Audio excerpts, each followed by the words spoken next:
49ers practice on Thursday, but now they're going to be off Friday, Saturday, and Sunday, return to practice on Monday, and then that begins just a normal practice week. So they have what they call, bonus practice on Monday, day off on Tuesday, and then it's on to the Seattle Seahawks. Now, that process has started already for the team, trying to get a head start on Seattle. We'll talk about that in a little bit. But first, a couple of notes from the 49ers on this day. Kendrick Bourne will be visiting the team on Monday. More than likely, they want to get a look at his foot, what kept him out for most of the preseason with the New England Patriots. And then, as I understand it, as I reported, Kendrick Bourne is being shown a lot of interest by the 49ers and the Washington Commanders. So my guess would be that he ends up with one of those two teams. So the 49ers, they'll visit with him on Monday, and then the Commanders on Tuesday. So we'll see if it gets to that point. We'll also see just the amount of interest level that the 49ers have in Kendrick Bourne. In other words, what kind of contract will they give him? What kind of contract would the Washington Commanders be giving him as well? But I would assume that 49ers get the first crack at him because scheduled right now to visit the 49ers on Monday. Now, the roster moves for the 49ers on this day, and I talked about it earlier in the day, was that the 49ers did sign Russell Gage, as we talked about. Marquez Valdez-Scantling goes to the practice squad, not the 53-man roster. 49ers released Richie Grant, and they also signed, we talked about Adrian Martinez, the quarterback, the third quarterback. Sincere McCormick, the running back, also comes to the team. And Evan Anderson, the defensive tackle for the 49ers, who made the team last year or was on the 53-man roster through most of the season as an undrafted rookie. He clears waivers, so now he's eligible to come back to the practice squad if that works out. And Richie Grant also eligible to come back to the 49ers practice squad. On this video, I want to talk about 4 rookies that I think should be in the starting lineup when the 49ers play week 1. I think they've earned it. And I think that the best move for the 49ers would be to go through some growing pains. So there's 4 rookies who I think should be in the 49ers starting lineup week 1. There's also 2 other rookies who conceivably could play roles for the 49ers, big time roles when the season opens. And I'm talking about just the defensive side of the ball. So let's get to that. Okay, the first one is obvious, right? The 11th overall pick, Mykel Williams. I see him as being a starter, and basically what his role is maybe has a little bit to do with Yetur Gross-Matos, but I would think number 11 overall pick, Mykel Williams, should be the 49ers starter in base situations at defensive end, and then he can slide inside for X number of plays per game and rush the passer in nickel situations. So that one's obvious. 49ers did not draft Mykel Williams to just sit and learn and not get on the field and not make an immediate impact. So certainly his development, his growth was stunted by the fact that he had that hyperextended knee during the joint practice with the Denver Broncos. That was back on August 7th.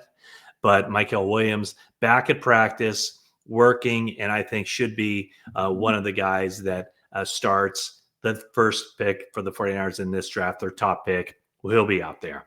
The other guy, let's go with I'll save maybe the surprise for last. The second guy I would expect, or one of the other guys I'd expect to be starting week 1, would be the 5th round pick, Marquise Siegel from Kansas State.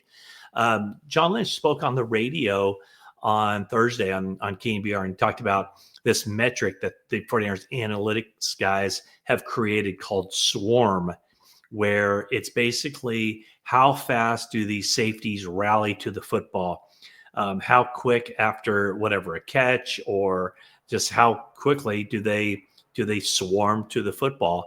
And I don't know exactly how they arrive at with these numbers or the metrics involved, or when the clock stops and when it starts. Well, I know when it starts, I should say. When it stops is when the guy makes contact with the ball carrier. But he said last year, Malik Mustafa was the guy that ranked the best in that category from the 49ers analytics department. And he showed it as a rookie for the 49ers, ultimately working his way into a starting role. Marquis Siegel was, in the way that they said and how John Lynch described it, he was the Sultan of Swarm, Marquis Siegel. So it's up between Marquis Siegel, Jason Pinnock, and Jair Brown, who starts for the 49ers week 1 in Seattle.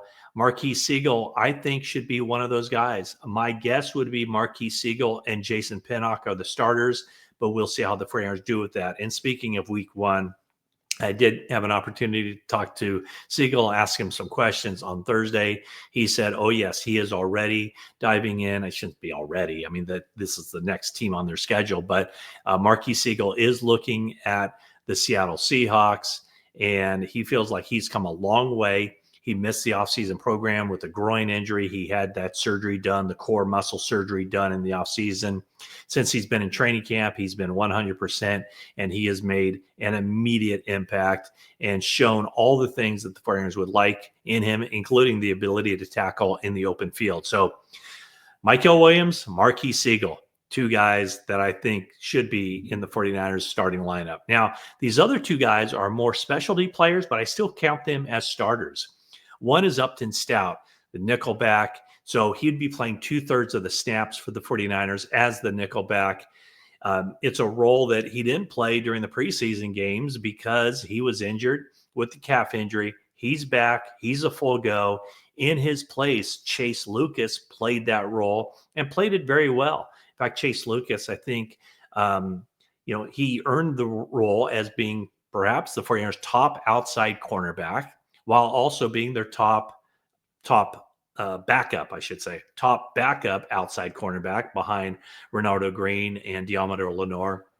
Also showed that he could play that nickelback position and play very well. But I think Upton Stout, what he showed was just so good up to the point where he got injured, and he just made of the right stuff, 3rd-round pick. I think he'll be that guy to start week 1 in Seattle. So those are 3. Who's the 4th guy you're thinking about? Is it one of the defensive tackles? No, this might surprise you. I think Nick Martin should be a starter.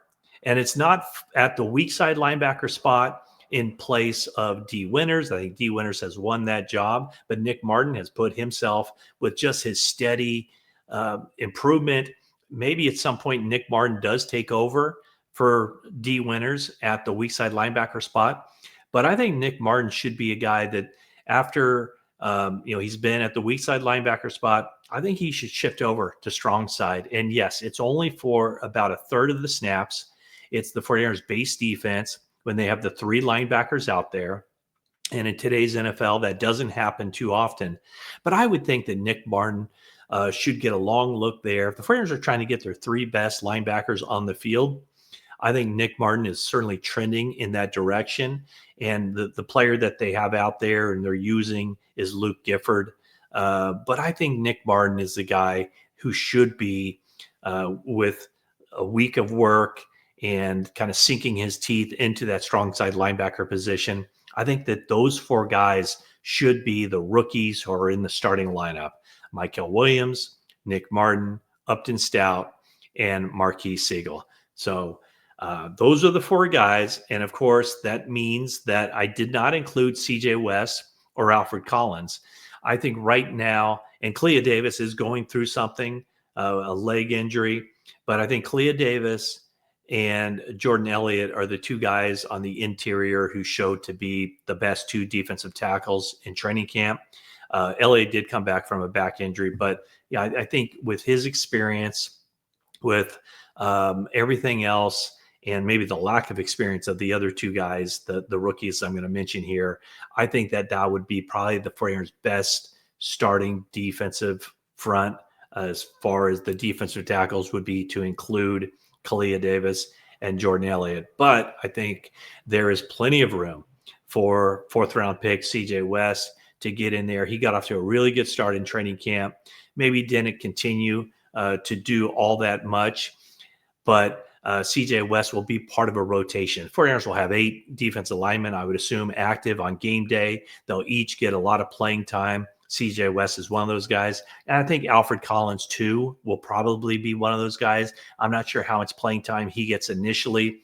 I think there is a possibility that he could be a bit of a liability until he kind of figures out the NFL game. But one of the encouraging things that Robert Saleh had to say on Thursday was that they feel like they're at Alfred Collins' floor, that from this point forward, he's only going to get better. He's a big guy, 6'5", 332 pounds. He didn't have the offseason program.